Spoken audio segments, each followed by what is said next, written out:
welcome to I'm just kidding. Hey, welcome to Milestones Middle School Digital Shorts. I'm Chris, and this is my wife, Zee.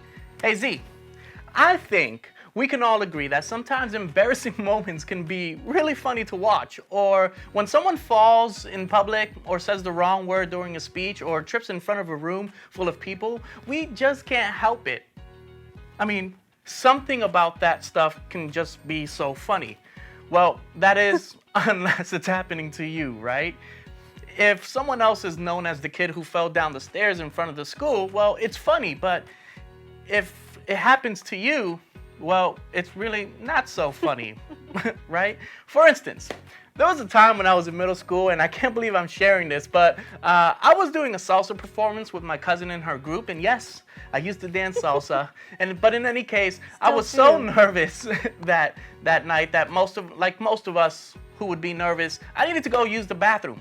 And so I went to the bathroom, I did my thing, I went back to join the group and did the performance. But after the performance, I started to smell something really bad. I thought, man, who in our group stepped on dog poop? Like, it smelled really bad. And I kid you not, I had no idea that the smell was coming from me until I got home and I looked in my pants and I saw that there was poop smeared all over the inside of my white pants.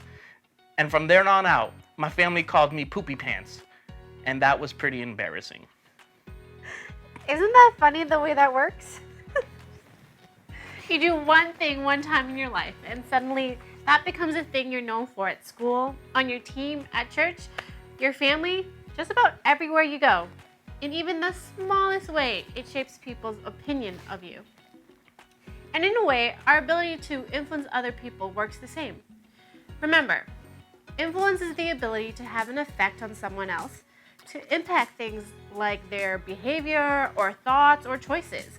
While we have a tendency to believe that something like influence is reserved for the people who are known or popular or kind of a big deal, the reality is we all have the potential to influence other people, for better or for worse. And because of that, we all have the same potential to lose that influence. Maybe you know someone right now who used to have a lot of influence. They were known for being friendly and funny and a person who tried to make good choices. But then they got caught stealing or cheating on a test or spreading that nasty rumor about a friend, or just like that, their influence was gone. And now, instead of being known for all the good things they've done, they're simply known for the one big bad decision they made. Or maybe you know this is true because it happened to you. You were the kid who showed up every week to church, who always got straight A's, who had lots of friends, or who was a leader on your team.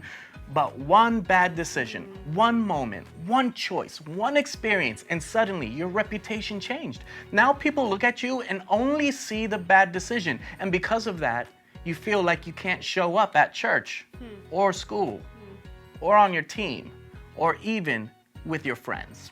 But here's the deal. Those big decisions, those things we do that are open and obviously not good choices, they definitely have the power to cost us our influence. But you know what else does? The small, more secret things we do that don't seem like that big of a deal at the time. The harsh way we speak to your siblings, the way you yell at your teammates in the locker room, the secrets you share about your friends when they aren't around, the way you look down on or judge the people in your small group. All those little things can add up over time. The more you do them, the more likely you are to become known as someone who does them. And the more likely you are to lose the influence you have over the people around you. When we put it this way, it sounds like a real bummer, doesn't it? Yeah. You make one bad choice, big or small, and just like that, your influence is gone. Your ability to be anyone other than a person who makes bad choices is over. You're stuck. And you'll never be able to get things back the way they used to be. Well, here's the good news. Love good news.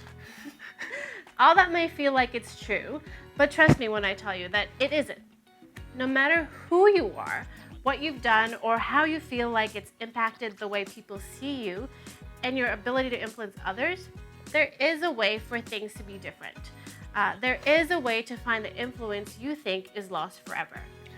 Now, I know this is true because I've seen it happen in my own life, sure, but also in the life of one of the most important people in the history of the Christian faith, a guy named Peter. Now, Peter was one of Jesus' 12 disciples. The disciples were a group of guys who followed Jesus, learned from him, and lived life closely with him during his ministry here on earth. But Peter wasn't just any disciple. He actually was one of the 3 men who had the closest relationship with Jesus. Yep. He was one of Jesus's most trusted friends. You see, Peter loved Jesus. Wow. And when Jesus left earth after his death and resurrection, Peter became one of the men who carried his message and spread Christianity around the entire world as a leader in the early church. And when Christians talk about Peter now, they talk about all the amazing things he did to grow the church and see more and more people believe in Jesus. They talk about what big and bold and amazing faith he had. They talk about his influence. But here's what's interesting. Peter wasn't always that guy. Luke, one of Jesus' other disciples, wrote down a story in his account of Jesus' life on earth. The book of the Bible we know as, well, Luke. Makes sense. He shows us a different side of Peter, this amazing leader with so much influence in the church. Well, at one point, he did something so bad that he almost lost it all. Where we pick up the story, Jesus had just been arrested and was about to be put on trial for his life. This was the beginning of the end for Jesus, or at least that's what everybody thought. And because they followed Jesus so closely, the disciples were afraid that this was the beginning of the end for them too. If Jesus had just been arrested and had his life on the line, wouldn't the same be true for the people closest to him? As all of this unfolded, Peter followed Jesus to find out where he had been taken. But because he was afraid for his own life, Peter also hid himself amongst the crowd, trying to actually blend in so that he wouldn't get noticed as a follower or a friend of Jesus. And here's what happened. A servant girl saw him seated there in the firelight. She looked closely at him and said, "This man was with him." But he denied it. "Woman, I do not know him," he said. Ow. Do you catch what Peter did here? One of the most trusted friends, loyal followers, and closest servants of Jesus just straight up lied about being any one of those things. He denied even knowing Jesus at all. This is like your best friend, I don't know, your BFF who knows all your secrets, is first on the Snapchat list, is the #1 person on the group text, completely and totally dropping you in front of everybody. And that's terrible, right? That hurts. I don't know about you, but that's certainly not the way I would think one of the most influential leaders in the Christian faith would act. Shouldn't a guy who's so important in the history of the church be a guy who stood up for what he believed in and used his influence for good, no matter what? Let me just stop here and let you know that this story goes from bad to worse. 2 more people came up to Peter in the crowd and asked him if he knew Jesus. And 2 more times, Peter denied knowing him. Ouch. Right then and there, you'd think the potential for Peter to ever have any influence as a Christian would be lost. I mean, he denied even knowing the guy who all of the Christian faith centers on. How could somebody who does that ever gain back the influence they've lost? Well, because of Jesus. You see, Jesus doesn't allow our mistakes to be the end of our story. Did Peter mess up here? Yes, big time. Did he feel awful about it? Absolutely. Luke went on to tell us that Peter went outside and wept over what he'd done. He knew just how big and bad and costly these lies were, not just to his influence, but also to his relationship with Jesus. But that's the thing about Jesus. He doesn't see our mistakes the same way we do. He knows our sins are forgiven, And when we come to him honestly, he offers us the forgiveness we need to start over. Then we can begin gaining back the influence we thought was gone for good. And that's exactly what he did for his pal, Peter. As you probably know, the story didn't seem like it ended at all that well at first. Jesus was killed, and his followers, Peter included, didn't really know what to do next. They were afraid and unsure and so very lost without their leader. But then, 3 days later, Jesus rose from the dead. He came back to life, which is pretty amazing. Yeah. And one of the first things he did was find his friends and followers, including Peter. In another account of Jesus' life on earth, the book of John, we find out what Jesus said to Peter when they were reunited. Let's take a look. When they had finished eating, Jesus said to Simon Peter, "Simon, son of John, do you love me more than these?" "Yes, Lord," he said. "You know that I love you."